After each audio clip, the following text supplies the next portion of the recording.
Doctor, una disculpa, no había visto que estaba en la sala de espera.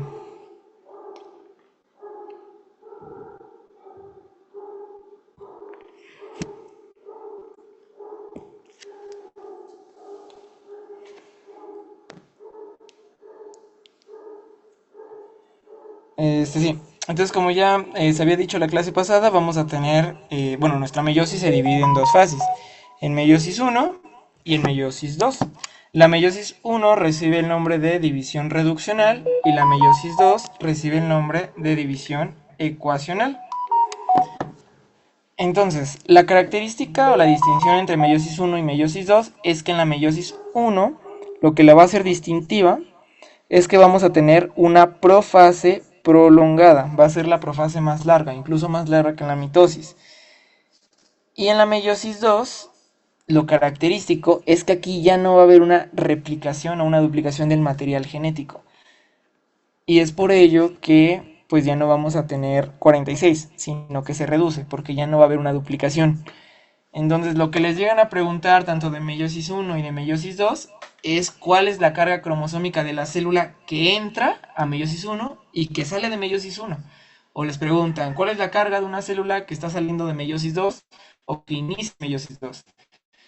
Entonces, pues aquí puse a forma de resumen, que es básicamente lo que ya les expliqué. Entonces, por ejemplo, inicia meiosis uno. Lo característico de aquí, pues es que, ¿qué dijimos? Antes de que inicie la fase M, el material genético va a estar como duplicado o normal o intacto. Complicado, ¿no? Exacto. Entonces, si está duplicado, su configuración va a ser 2N4C. ¿Cómo va a terminar esta fase? Pues va a ser reduccional.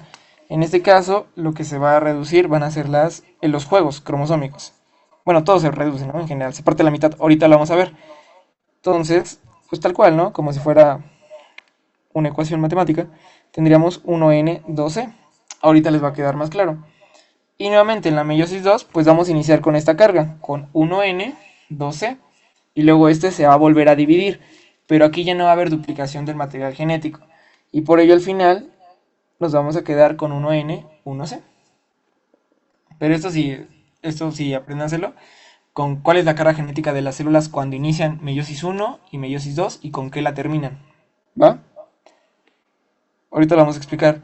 Por ejemplo, este esquema de aquí es desde la espermatogénesis. Es un tema que vamos a ver la siguiente semana, pero pues lo pongo aquí para ejemplificar un poco. Esto lo vamos a ver más a detalle. Entonces, por ejemplo, en este esquema de aquí, pues está lo que ya hemos explicado. Aquí hace referencia a 2N12. Esto sería, por ejemplo, lo normal en las células somáticas. 1N1C sería común en qué células? En las germinales. 2N4C sería en células que ¿qué? ¿En dónde tendríamos esta expresión de 2N4C? Ya lo Que repetimos están muchas veces. entrando a Después del, meiosis. ¿Cómo? después del ciclo S. Exacto. Después de S o antes de M. Y 1N2C son células que van a salir de meiosis 1. Ahorita lo vemos. Entonces, por ejemplo, ahorita no hagan tanto caso al nombre de las células, pero bueno, digamos que esta es la célula precursora de los espermatozoides. Entonces va a iniciar meiosis. Entonces, ¿cómo inicia una célula que está a punto de entrar a meiosis? Con una carga de 2N4C. Realiza meiosis 1. Entonces, ¿qué es lo que pasa? Se va a repartir uno de los cromosomas. Entonces, uno se va para acá y otro se va para acá. A ver, creo que se ve mucho mejor en este dibujo aquí. Sí, aquí se ve mucho mejor. Entonces voy a borrar tantito esto de aquí. Bueno, remontando.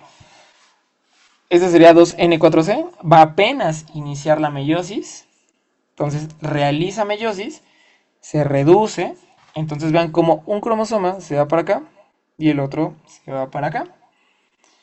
Entonces, aquí si nosotros tratáramos de sacar la fórmula cromosómica que les acabo de mencionar, ¿cuál creen que sería?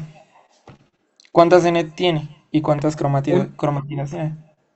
una U- N, una C. Una C. ¿Seguro que hay una C? Son 12, ¿no? 12. Dos Cs, Exactamente. dos Cs. 12. Pero muy bien, en este caso lo que se divide primero son los juegos de cromosomas. Pero pues vemos como estos juegos de cromosoma, pues como tal, siguen duplicados, ¿no? Por eso tenemos dos cromátidos. Entonces es a lo que me refería como, después de meiosis uno tenemos 1N, 2C, o básicamente, si lo queremos ver así, sería una célula haploide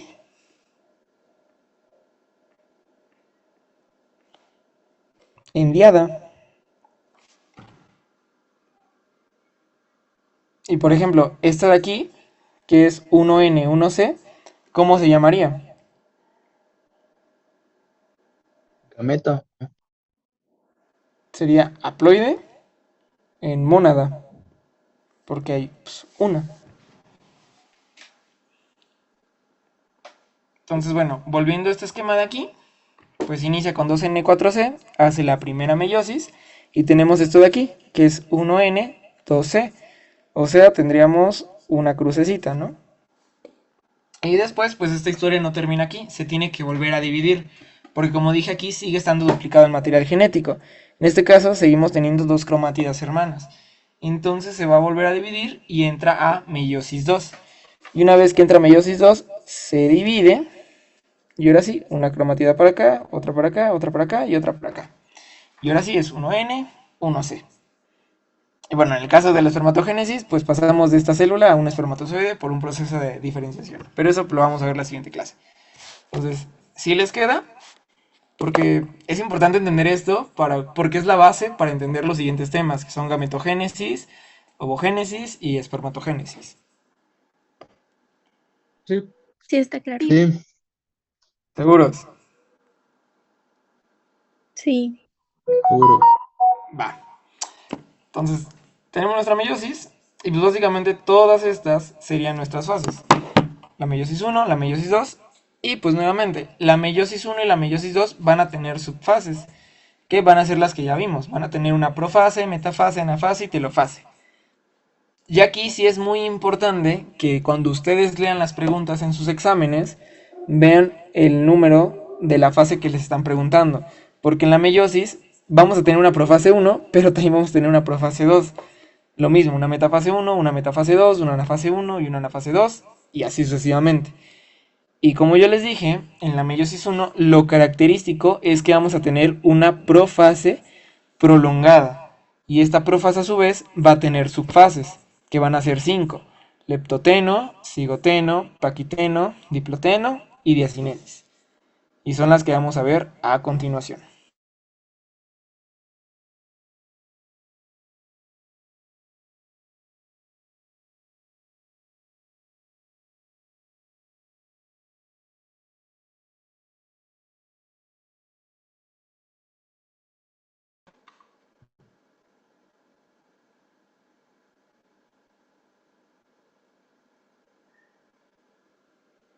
¿Sí me escuchan?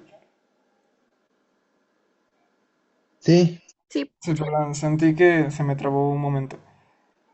Bueno, ya, iniciamos con meiosis, ¿no? Entonces la primera parte de la meiosis es la profase. En este caso va a ser la profase uno. Como dije, la profase uno se divide a su vez en 5 subfases. La primera de ellas es leptoteno, en la cual, nuevamente, al igual que la profase de la mitosis, lo característico es que se va a empezar a condensar el material genético. O sea, se van a empezar a formar nuestros característicos cromosomas. Y aquí la diferencia es que aquí se va a buscar la homología cromosómica. O sea que cada cromosoma homólogo va a estar buscando su parejita. ¿Ok? Por ejemplo, ¿saben qué es un cromosoma homólogo? Creo que todavía no lo han visto. Bueno, un cromosoma homólogo, para que me puedan entender, son cromosomas que codifican para lo mismo, pero tienen información diferente. Y que uno proviene de mamá y otro proviene de papá. Por ejemplo, pongamos un ejemplo muy burdo. Digamos que el cromosoma 7 pues tiene un par. Bueno, tiene, sí, un par. Uno de papá y uno de la mamá, ¿no? Y este cromosoma 7 va a tener genes que van a codificar para el cabello, van a codificar para el color de cabello. Entonces, ¿qué tienen de común estos dos cromosomas? Que codifican para algo en común, en este caso el color de cabello. Solo que el de papá va a codificar para un color de cabello negro y el de mamá para un color de café, un color de cabello café, perdón. Entonces, pues como lo pueden ver, codifican para lo mismo, que es el color de cabello, pero tienen información diferente. Uno codifica para cabello café y otro para cabello negro. Esos son los cromosomas homólogos, que codifican para lo mismo, pero tienen diferencias entre los mismos, porque justamente uno viene de papá y uno viene de mamá. Digamos lo mismo con la forma de cabello, ¿no? Cromosomas homólogos porque van a codificar para la forma de cabello, solo que uno va a tener información para tener un cabello liso y otro va a tener información para tener un cabello chino, ¿no? Por decirlo. Esos son los cromosomas homólogos. ¿Sí les queda? Sí. Pues bueno, Sí. en leptoteno, pues básicamente lo que se busca es que los cromosomas homólogos encuentren su parejita. Y ahora sí, en cigoteno se forma el complejo sinaptonémico. Y este complejo sinaptonémico, pues justamente de lo que se encarga es de unir a los cromosomas homólogos. Y una vez que se unen los cromosomas homólogos, nos van a formar algo que se conocen como cromosomas bivalentes y tétradas. Ahorita los vamos a explicar. Pero de momento tenemos que estas únicamente se van a formar cuando estemos hablando de cromosomas homólogos. Y estos cromosomas homólogos se van a unir gracias al complejo sinaptonémico, que básicamente permite algo que se conoce como sinapsis. ¿Qué es la sinapsis? Pues la unión de los cromosomas homólogos.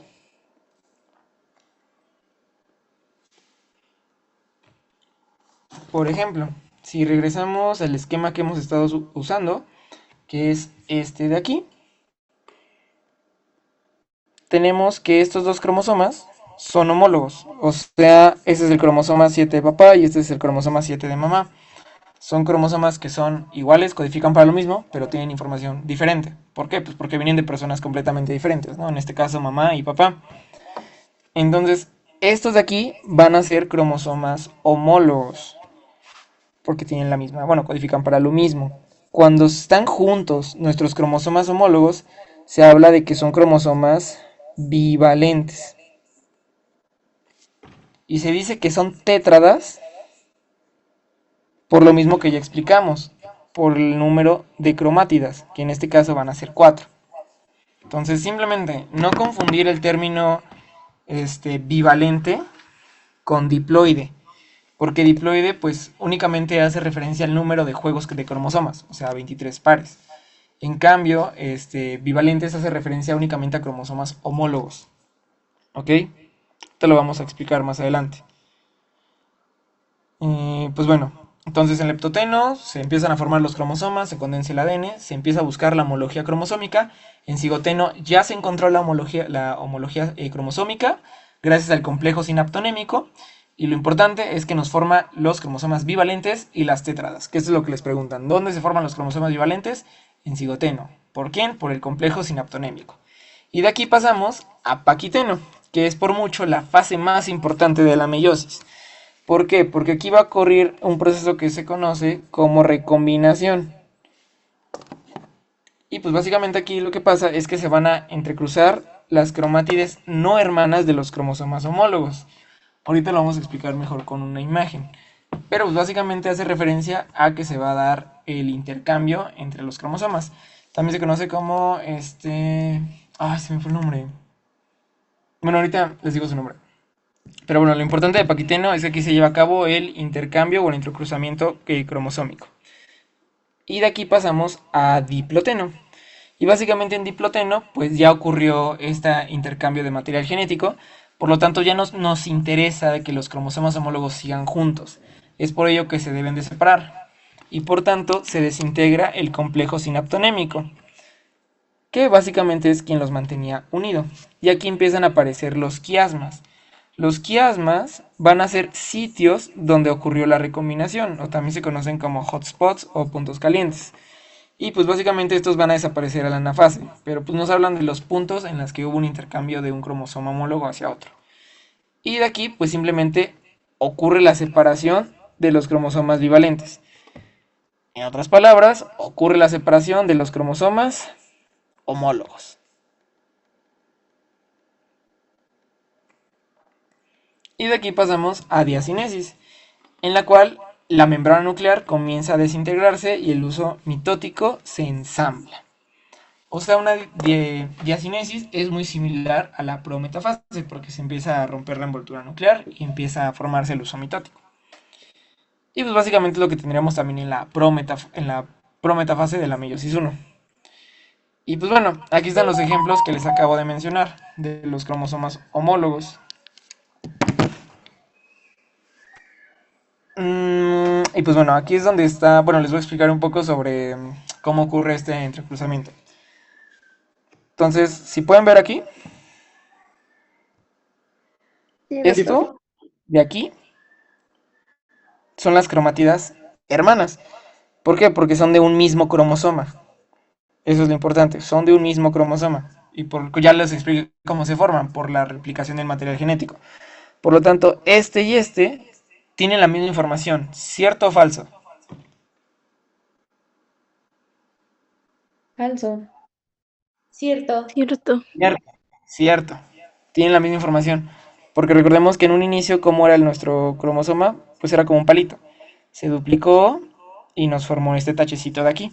Pero como tal tienen la misma información, porque solo se copió y se pegó, tal cual.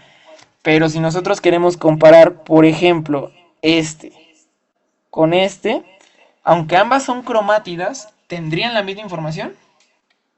No. No. No. Entonces, es justamente entre estas dos que va a ocurrir el intercambio de información genética. Entonces va a ocurrir en Paquiteno el intercambio o el entrecruzamiento entre cromátidas no hermanas. Vean como aquí dice, cromátidas no hermanas, porque corresponden a diferentes cromosomas. Sí, son cromosomas homólogos, pero no son el mismo cromosoma. Por eso son cromátidas no hermanas. ¿Sí les queda ese concepto? ¿O lo repetimos? Sí, sí. Muy bien. Entonces aquí tendríamos a nuestros dos cromosomas. Aquí dice el nombre de bivalentes. ¿Por qué bivalentes? Porque están juntos, ¿no? Son dos. Son dos cromosomas, pero ¿cuál es la característica para que se llamen bivalentes? Son homólogos. Son homólogos. Muy bien. Se intercambia el material genético. Vean, esto era azul y de la nada se convierte en naranja. Esto era naranja y se vuelve a convertir en azul. Entonces vean cómo se intercambia el material genético. Pero ¿entre quiénes ocurre el material genético? ¿Entre las cromátidas hermanas o las no hermanas? Normal. No hermanas. Las no hermanas. Y ahí está, su pregunta departamental. ¿En dónde ocurre y en quiénes ocurre el entrecruzamiento o el crossing over entre las cromátidas no hermanas? Y pues básicamente así es como ya se verían los cromosomas ya pues recombinados. Y pues aquí tendríamos otro esquema, ¿no? Crossing over pues básicamente es cuando se intercambia el material genético, o sea el equivalente a esto. Entonces, bivalentes porque son homólogos y están unidos, y tétradas pues por el número de cromátidas. Y pues nada, eso sería yo creo que lo más complicado de este tema. Entonces, ¿sí les quedó clarísimo esta parte? Sí. Sí, Sí. sí, Sí, solo podría regresarse a, permítame, a diacinesis. Es que no alcancé a ver toda. Diacinesis. Lo único que ocurre aquí es como un equivalente a la prometafase, se empieza a desintegrar la membrana nuclear y el uso mitótico se va a empezar a ensamblar hacia los cromosomas, o hacia el cinetocoro, vaya. Pero pues bueno, esta fase pues como que está en discusión, porque pues también está la prometafase en la que ocurre pues básicamente lo mismo. Por eso es que varios libros como Carson y Lachman no toman en cuenta la prometafase, únicamente lo toma el doctor Arteaga. Y pues para fines de DEPA, pues la verdad yo no he visto que pregunten como tal la prometafase, o sea, he visto que doctores preguntan la prometafase, pero nunca lo he visto en un departamental. Y pues justo como se los dijo el doctor Giovanni, pues la verdad es como un intermedio, o sea, puede ocurrir tanto en profase como en metafase. Pero pues bueno, ¿no? Lo más característico es que prometafase se rompe la envoltura nuclear y en diacinesis pues es básicamente lo mismo. Gracias. Y pues bueno, ahí acabó profase 1. Vamos a profase, bueno, a prometafase 1, desaparece la envoltura nuclear, los microtúbulos del uso mitótico invaden el área nuclear, los cromosomas homólogos o bivalentes, ya recombinados y con quiasmas, comienzan a unirse al uso. En la metafase, pues es lo mismo. Se van a empezar a alinear los cromosomas homólogos, se conectan con el uso, o sea, para este punto ya todos los cromosomas homólogos deben de estar conectados con el uso. Y pues bueno, en la anafase se van a empezar a separar. Aquí es lo importante. Aquí no se van a separar las cromátidas hermanas. Aquí lo importante es que los cromosomas homólogos se van a empezar a separar y se dirigen hacia los polos opuestos. Entonces lo importante de aquí es que a diferencia de la mitosis donde se separaban las cromátidas hermanas, aquí se van a separar los cromosomas que van a ser homólogos. Por ejemplo, tenemos el esquema de aquí. Vean cómo en ningún momento se separa ninguna cromátida hermana. Únicamente se separan los que son homólogos. Eso es lo característico.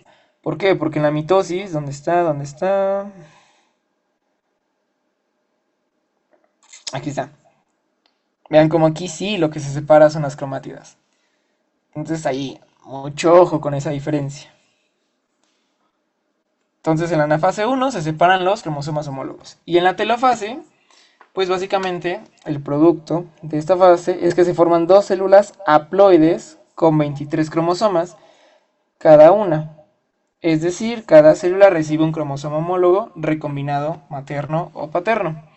Y pues nuevamente lo que ya les expliqué, aunque cada célula tiene 23 cromosomas, técnicamente sigue habiendo 46 cadenas de ADN. ¿Por qué? Porque las cromátidas siguen duplicadas. Recordemos que para este punto que acaba la meiosis 1, la fórmula sería 1N, 2C. Sigue duplicado nuestras cromátidas y es por eso que pues aún sigue habiendo 46 moléculas de ADN. Pero justamente por ello, en esta fase ya no ocurre una duplicación de material genético. Por lo tanto, se va a volver a dividir y ahora sí tendríamos nuestros 23 cromosomas correspondientes de cada gameto. Y aquí pasamos a meiosis 2. ¿Tienen dudas con meiosis 1? No, No. ¿Seguros? sí, A ver, si yo les pregunto en dónde ocurre el entrecruzamiento o el crossing over, ¿en qué fase me dirían? profase, En profase 1, pero ¿en qué subfase? diploteno, No, Paquiteno. en paquiteno. Muy bien. Yo creo que lo más preguntable. Bueno, eso y en dónde se forman los cromosomas bivalentes o tétradas, que es en cigoteno. Pero bueno, les paso las diapositivas y ahí los estudian. Y lo repasen, y lo repasen, y lo repasen. Entonces iniciamos meiosis 2. Entonces aquí ya no hay una recombinación como en la profase 1. O sea, aquí la profase 1 no va a durar tanto, ya no va a haber combinación de nada ni duplicación de material. Únicamente se vuelve a compactar los cromosomas. Algo que se me olvidó mencionar. En la telofase 1, una vez que se separan y cada cromosoma homólogo llega a uno de los polos, se empiezan a descompactar otra vez, como que se empiezan a hacer laxos otra vez. Pero ya en meiosis 1, en la profase 2, se vuelven a compactar otra vez. Y de aquí pasamos a la metafase 2. ¿Qué pasa en la metafase 2? Pues nuevamente, ¿no? Se vuelven a alinear y los cinetocoros de las cromátidas hermanas de cada cromosoma quedan orientadas hacia los polos y anclados a las fibras cromosómicas del uso. Pasamos a una anafase 2, donde se vuelven a separar y vuelven a migrar a los polos. Pero aquí, ¿qué se va a separar? Ahora sí, aquí es similar a la mitosis, porque aquí lo que se separa nuevamente son las cromátidas hermanas, ya no los homólogos. Los homólogos son de la anafase 1. Y nuevamente cada uno va a viajar hacia los polos. Y en la telofase, pues en cada polo de la célula de los cromosomas se distienden y se conforman una cubierta nuclear. O sea, se vuelven a descompactar, se vuelven a hacer laxos y se vuelven a envolver por pues, el núcleo, ¿no? Y nuevamente, ¿cuál va a ser el resultado de todo esto? Pues que se van a formar 4 células haploides, es decir, con 23 cromosomas, y por lo tanto, pues van a tener 23 cadenas de ADN.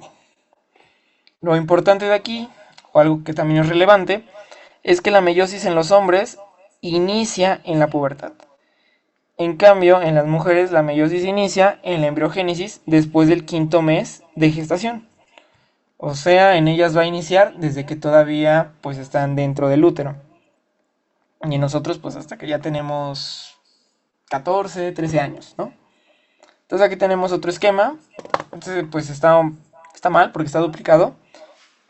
Pero pues nuevamente, ¿no? Vean cómo va haciendo la división. Como en la meiosis 1 lo que se separa son los cromosomas homólogos. Y en la meiosis 2 lo que se separa son las cromátidas. Pero pues en este esquema pues está como que al doble todo. El que pues sí está como más entendible es este primero, que es el que hemos estado usando. Este de aquí. Y pues bueno, eso sería todo. Ahí acabaría la meiosis 2. De aquí pues esto ya lo han mencionado en las clases y van a tener una clase específica para ver estas alteraciones en la meiosis. Y pues ya no, ya vimos las poliploidías que van a ser cuando hay una anormalidad en los juegos de los cromosomas. Es decir, vamos a tener múltiplos, triploidías sería 3N. Tetraploidías tendría 4N. O sea, 92 cromosomas, 69 cromosomas. Las eneuploidías es si hay un cromosoma de más o un cromosoma de menos. Si es de menos, tenemos una monosomía. Si hay uno de más, pues tendríamos una trisomía. Y si tenemos dos de más, tendríamos una tetrasomía, ¿no? Por ejemplo, esto sería 48, XX o XY. Sin embargo, esto, pues, la verdad, no ocurre. Únicamente nos quedamos hasta las trisomías. Y, pues, bueno, esto ya también lo mencionó el doctor. ¿Cómo van a ocurrir estos fallos? Pues, principalmente por una no disyunción. ¿En dónde? ¿En dónde creen ustedes que ocurre esta no disyunción? ¿En qué fase del ciclo celular, que ya vimos, es donde se empiezan a separar?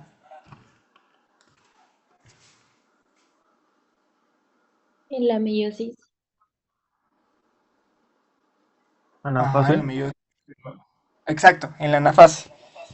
O sea, puede ser tanto en mitosis como en meiosis, muy bien, pero específicamente en donde ocurre esta separación del material va a ser en la anafase. Entonces, este tipo de enfermedades, estas poliploidías o aneuploidías, son por una no disyunción en la anafase.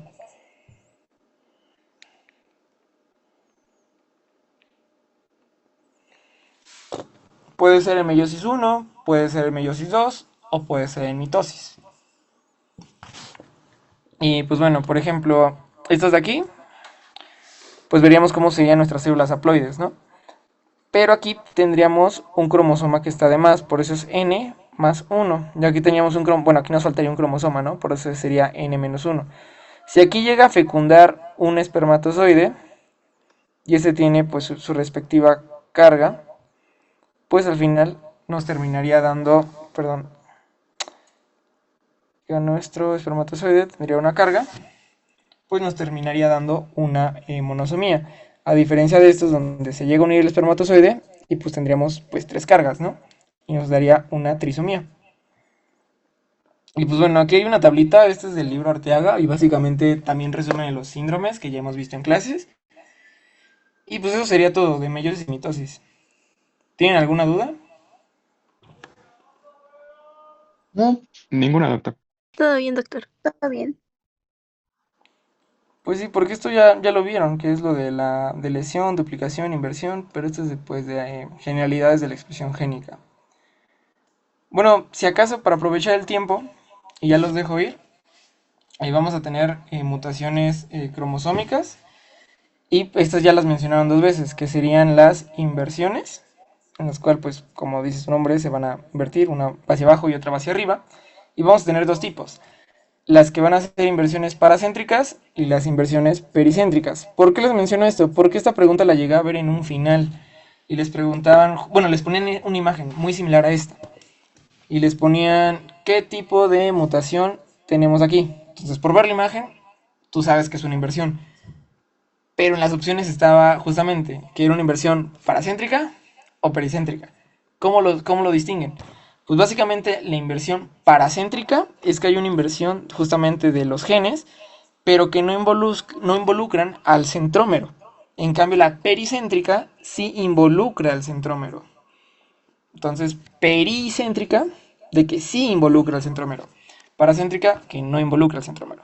Esa es la única relevancia. Lo vi en un final hace como 2 años. De ahí en fuera no he visto que la vuelvan a preguntar.